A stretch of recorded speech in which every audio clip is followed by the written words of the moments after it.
Psaume 77. Au chef de chœur, d'après Jeduthun. Psaume d'Asaph. Ma voix s'élève vers Dieu, et je crie. Ma voix s'élève vers Dieu, et il m'écoutera. Quand je suis dans la détresse, je cherche le Seigneur. La nuit, mes mains se tendent vers lui, sans se lasser. Je refuse toute consolation. Je me souviens de Dieu et je gémis.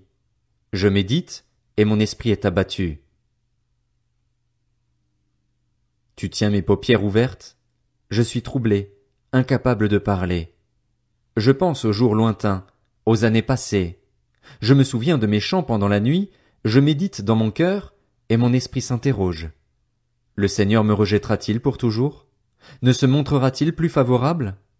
Sa bonté est-elle définitivement épuisée? Sa parole a-t-elle disparu pour l'éternité? Dieu a-t-il oublié de faire grâce?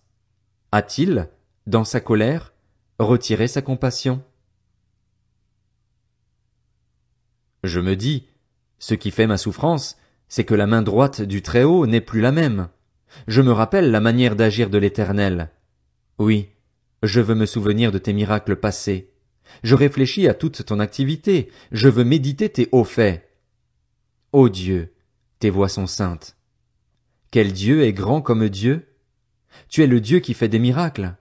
Tu as fait connaître ta puissance parmi les peuples. Par ton bras tu as racheté ton peuple, les descendants de Jacob et de Joseph. L'eau t'a vu, ô Dieu, l'eau t'a vu. Elle a tremblé, les abîmes ont été ébranlés. Les nuages ont déversé des torrents d'eau, le tonnerre a retenti dans le ciel, et tes flèches ont volé de tous côtés. Ton tonnerre a éclaté dans le tourbillon, les éclairs ont illuminé le monde. La terre a été ébranlée, elle a tremblé. Tu as fait ton chemin dans la mer, ton sentier au fond de l'eau, et personne n'a reconnu tes traces. Tu as conduit ton peuple comme un troupeau par l'intermédiaire de Moïse et d'Aaron. Psaume 78. Cantique d'Asaph. Mon peuple, écoute mes instructions. Prête l'oreille aux paroles de ma bouche. J'ouvre la bouche pour parler en parabole, j'annonce la sagesse du passé. Ce que nous avons entendu, ce que nous savons, ce que nos pères nous ont raconté, nous ne le cacherons pas à leurs enfants. Nous redirons à la génération future les louanges de l'Éternel, sa puissance et les merveilles qu'il a accomplies. Il a établi un témoignage en Jacob, il a mis une loi en Israël, et il a ordonné à nos ancêtres de l'enseigner à leurs enfants pour que la génération future, celle des enfants à naître, la connaisse, et que, devenus grands, ils en parlent à leurs enfants. Ainsi, ils mettraient leur confiance en Dieu, ils n'oublieraient pas la manière d'agir de Dieu et respecteraient ses commandements. Ainsi, ils ne seraient pas comme leurs ancêtres, une génération désobéissante et rebelle, une génération dont le cœur était inconstant et dont l'esprit n'était pas fidèle à Dieu. Les hommes d'Éphraïm, armés de leur arc, ont tourné le dos le jour du combat. Ils n'ont pas gardé l'alliance de Dieu, ils ont refusé de se conformer à sa loi. Ils ont oublié ses actes, les merveilles qu'il leur avait fait voir. Devant leurs ancêtres, il avait fait des miracles en Égypte, dans les campagnes de Tsoan. Il avait fendu la mer pour les faire passer, il avait dressé l'eau comme une muraille. Il les avait guidés le jour par la nuée, et toute la nuit par un feu éclatant. Il avait fendu des rochers dans le désert, et il leur avait donné à boire en abondance. Du rocher il avait fait jaillir des sources et couler de l'eau, comme des fleuves. Mais ils ont continué à pécher contre lui, à se révolter contre le Très-Haut dans le désert. Ils ont provoqué Dieu dans leur cœur en demandant de la nourriture à leur goût. Ils ont parlé contre Dieu. Ils ont dit, Dieu pourrait-il dresser une table dans le désert?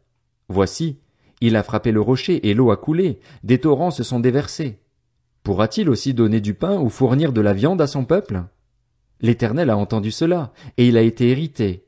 Un feu s'est allumé contre Jacob, et la colère a éclaté contre Israël parce qu'ils n'ont pas cru en Dieu, parce qu'ils n'ont pas eu confiance dans son secours. Il a donné ses ordres aux nuages d'en haut, et il a ouvert les portes du ciel. Il a fait pleuvoir sur eux de la manne comme nourriture, il leur a donné le pain du ciel. Ils ont tous mangé ce pain des grands, il leur a envoyé de la nourriture à satiété. Il a fait souffler dans le ciel le vent d'est, et il a amené par sa puissance le vent du sud. Il a fait pleuvoir sur eux la viande comme de la poussière, et les oiseaux ailés comme le sable de la mer. Il les a fait tomber au milieu de leur camp, tout autour de leur tente. Ils ont mangé et ont été pleinement rassasiés. Dieu leur a donné ce qu'ils avaient désiré. Mais ils n'avaient pas encore assouvi leur désir, ils avaient encore la nourriture dans la bouche, quand la colère de Dieu a éclaté contre eux. Il a fait mourir les plus vigoureux, il a abattu les jeunes hommes d'Israël. Malgré tout cela, ils ont continué à pécher et n'ont pas cru à ses merveilles. Il a mis un terme à leurs jours d'un seul souffle, à leurs années par une fin soudaine. Quand il les frappait de mort, ils le cherchaient, ils revenaient à Dieu, ils se tournaient vers lui. Ils se souvenaient que Dieu était leur rocher, que le Dieu très haut était celui qui les rachetait. Cependant, ils le trompaient de la bouche, ils lui mentaient de la langue. Leur cœur ne lui était pas fermement attaché et ils n'étaient pas fidèles à son alliance. Pourtant lui, dans sa compassion, il pardonne la faute et ne détruit pas, il retient souvent sa colère et ne s'abandonne pas à toute sa fureur. Il s'est souvenu qu'ils n'étaient que des créatures, un souffle qui s'en va et ne revient pas. Que de fois ils se sont révoltés contre lui dans le désert, que de fois ils l'ont irrité dans les lieux arides. Ainsi, ils ont recommencé à provoquer Dieu, à attrister le Saint d'Israël. Ils ne se sont pas souvenus de sa puissance, du jour où il les avait délivrés de l'ennemi, des miracles qu'il avait accomplis en Égypte et de ses prodiges dans les campagnes de Tsoan. Il avait changé leur fleuve en sang, et ils n'avaient pu en boire l'eau.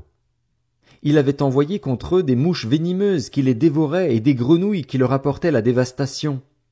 Il avait livré leur récolte aux criquets, le produit de leur travail aux sauterelles. Il avait détruit leurs vignes par la grêle et leurs sycomores par la gelée.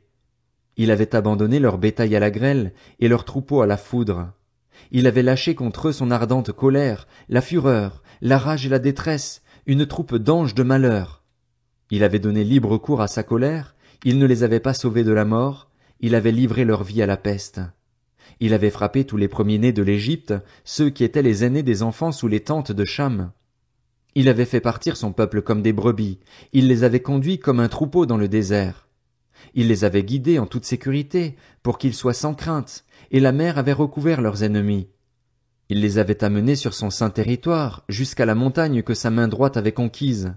Il avait chassé des nations devant eux, leur avait distribué le pays en héritage et avait fait habiter les tribus d'Israël dans les tentes de ses peuples. Mais ils ont provoqué le Dieu très haut et se sont révoltés contre lui. Ils n'ont pas respecté ses instructions. Ils se sont éloignés et ont été infidèles comme leurs ancêtres. Ils se sont retournés comme un arc trompeur. Ils l'ont irrité par leur haut lieu. Ils ont excité sa jalousie par leurs idoles. Dieu a entendu cela, et il a été irrité. Il a durement rejeté Israël. Il a abandonné la demeure de Silo, la tente où il habitait parmi les hommes. Il a livré sa puissance à l'exil, et sa parure entre les mains de l'ennemi. Il a livré son peuple à l'épée, il s'est irrité contre son héritage. Le feu a dévoré ses jeunes gens, et ses vierges n'ont plus été célébrées. Ses prêtres sont tombés par l'épée, et ses veuves n'ont pas pleuré leur mort. Le Seigneur s'est éveillé comme un homme qui a dormi, comme un héros ragaillardi par le vin. Il a frappé ses adversaires et les a fait reculer, il les a couverts d'une honte éternelle. Il a rejeté la tente de Joseph, il n'a pas choisi la tribu d'Éphraïm, mais il a choisi la tribu de Juda, le mont Sion qu'il aimait. Il y a construit son sanctuaire, solide comme les hauteurs, comme la terre qu'il a établie pour toujours. Il a choisi David, son serviteur, et l'a fait sortir des bergeries. Il l'a pris derrière les brebis qui allaitaient pour faire de lui le berger de Jacob, son peuple, d'Israël, son héritage. David les a dirigés avec un cœur intègre et les a guidés avec des mains habiles. Psaume 79, Psaume d'Asaph. Ô Dieu, les nations ont envahi ton héritage. Elles ont rendu impur ton saint temple. Elles ont fait de Jérusalem un tas de ruines. Elles ont donné le cadavre de tes serviteurs en pâture aux oiseaux du ciel, le corps de tes fidèles aux bêtes de la terre. Elles ont versé leur sang comme de l'eau tout autour de Jérusalem, et personne n'était là pour les enterrer. Nous sommes devenus un objet de mépris pour nos voisins, de moquerie et de raillerie pour ceux qui nous entourent. Jusqu'à quand, Éternel, t'irriteras-tu sans cesse, et ta colère s'embrasera-t-elle comme le feu? Déverse ta fureur sur les nations qui ne te connaissent pas et sur les royaumes qui ne font pas appel à ton nom. En effet, on a dévoré Jacob et dévasté son domaine. Ne te souviens plus de nos fautes passées. Que tes compassions viennent sur nous sans tarder, car nous sommes bien malheureux. Secours-nous, Dieu de notre salut, pour la gloire de ton nom. Délivre-nous et pardonne nos péchés à cause de ton nom. Pourquoi les nations diraient-elles: où est leur Dieu? Qu'on sache parmi les nations, et puissions-nous le voir, que tu venges le sang de tes serviteurs, le sang versé. Que les gémissements des prisonniers parviennent jusqu'à toi. Par ton bras puissant, sauve ceux qui sont destinés à la mort. Rends 7 fois à nos voisins les insultes qu'ils t'ont faites, Seigneur. Et nous, ton peuple, le troupeau dont tu es le berger, nous te célébrerons éternellement. De génération en génération nous proclamerons tes louanges.